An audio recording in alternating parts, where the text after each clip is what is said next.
আপোনাৰ মনৰ আশা পূৰণ কৰা এটা চমৎকাৰী এঞ্জেল নাম্বাৰৰ বিষয়ে মই কথা পাতিবলৈ গৈ আছো আৰু যিটো মই এঞ্জেল নাম্বাৰৰ বিষয়ে কথা পাতিবলৈ গৈ আছো সেই এঞ্জেল নাম্বাৰটোৰ ওপৰত আচলতে বহুত বেছি সামাজিক মাধ্যমত চৰ্চা চলা দেখা যায় কাৰণ সেই এঞ্জেল নাম্বাৰটোৱে বহুত বেছি কাম কৰে আপুনি যিটো বিচাৰে আচলতে সেই বস্তুটো লাভ কৰে অকমান দেৰি হ'ব পাৰে অকমান পলম হ'ব পাৰে কিন্তু সেই এঞ্জেল নাম্বাৰটোৱে আপোনাক দিবই দিব বা আপুনি যদি কিবা এটা ভাবি কিনে সেই এঞ্জেল নাম্বাৰটো 5 মিনিট বা 10 মিনিট প্ৰায় 10টা দিন হলো মাতিছে বা 7 দিন যদিও মাতিছে তেনেহলে সেই ইচ্ছাটো আপোনাৰ পূৰণ হৈ যায় বা আপুনি যেটো ভাবিছিলে হেতু অকমান যদি ডাঙৰ মনৰ আশা হয় হেতু কিছু দিনৰ পাছত হলো পূৰণ হয় আৰু সৰু সৰু মনৰ আশাটো এঘণ্টা দুঘণ্টা এদিনৰ ভিতৰতো পূৰণ হোৱা দেখা যায় এনেকুৱাই চমৎকাৰী এনেকুৱাই যাদু নাম্বাৰ বুলি ক'ব লাগিব সেই এঞ্জেল নাম্বাৰটো আৰু আটাইতকৈ বেছি মই এটা উজু আজি পদ্ধতি সেই এঞ্জেল নাম্বাৰটো ব্যৱহাৰ কৰা শিকাই যাব বিচাৰিম যিটোৱে নেকি আপোনাক সহায় কৰিব যিকোনো মনৰ আশা পূৰণ কৰা হয়তো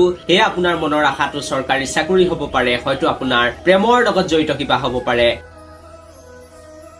বা বিবাহৰ লগত জড়িত হ'ব পাৰে মুঠতে সকলো মনৰ ইচ্ছাই আচলতে আপুনি পূৰণ কৰিব পাৰিব আৰু হে এঞ্জেল নাম্বাৰটো হৈছে 1176 আৰু 1176 এনেকুৱা এটা এঞ্জেল নাম্বাৰ হয় যিটো এঞ্জেল নাম্বাৰে আচলতে বহুত বেছি সোনকালে কাম কৰা দেখা যায় আৰু এই এঞ্জেল নাম্বাৰটোৰ সহায়ত আচলতে বহু কেইটা মনৰ ইচ্ছা মনৰ আশা মই পূৰণ কৰিছো ডাঙৰ ডাঙৰ ইচ্ছা মই পূৰণ কৰিছো আৰু সঁচাকৈ আচলতে আপোনালোকে যদি বিশ্বাসতে এঞ্জেল নাম্বাৰটো মাতে মাত্ৰ প্ৰথমতে আচলতে আপুনি যিটো ইচ্ছা ভাবি আছে বা যিটো আপুনি আশা পূৰণ কৰিব বিচাৰিছে মনৰ সেই আশাটো আচলতে 5 মিনিট মান ভাবি ল'ব কৰবাত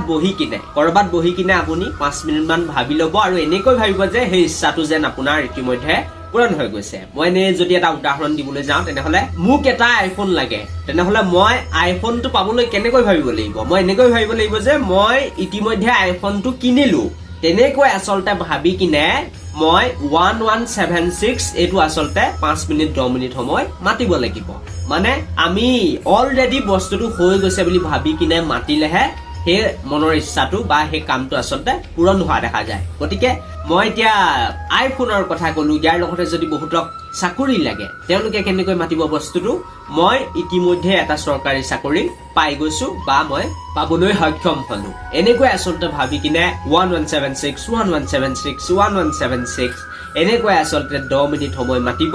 আৰু অকমান যদি ডাঙৰ ইচ্ছা হয় চৰকাৰী চাকৰি হয় বিবাহৰ ক্ষেত্ৰত যেনেকুৱা আপুনি ছোৱালী বিচাৰিছে তেনেকুৱা যদি পাব বিচাৰে তেনেহলে 45 ডেজ আপোনালোকে মাতিব লাগিব কিন্তু সৰু সৰু মনৰ ইচ্ছা মনৰ আশা যদি আছে তেনেহলে এদিনতো পূৰণ হৈ যায় বা 7 দিনৰ ভিতৰতো পূৰণ হৈ যায় আপোনালোকৰ কথা কেদিন এই এঞ্জেল নাম্বাৰটো মাতে কিন্তু মই কম যে 45 ডেজ আপোনালোকে কন্টিনিউ মাতক আৰু যিকোনো টাইমতে আচলতে এঞ্জেল নাম্বাৰটো মাতিব পাৰিব কোনো ধৰণৰ নিয়ম নাই গা ধুইও মাতিব পাৰিব গা নোধোৱাকো মাতিব পাৰিব কোনো ধৰণৰ আচলতে নিয়ম এই এঞ্জেল নাম্বাৰটো মতাত লৈ নাই আৰু এটা বহুত বেছি যাদুৰ নাম্বাৰ বুলি ক'ব লাগিব যিটো আপোনাক সকলো মনৰ ইচ্ছা পূৰণ কৰাত সহায় কৰিব বাকি যিকি নহওক এই ভিডিঅ'টো ইমানটোৱে আছিল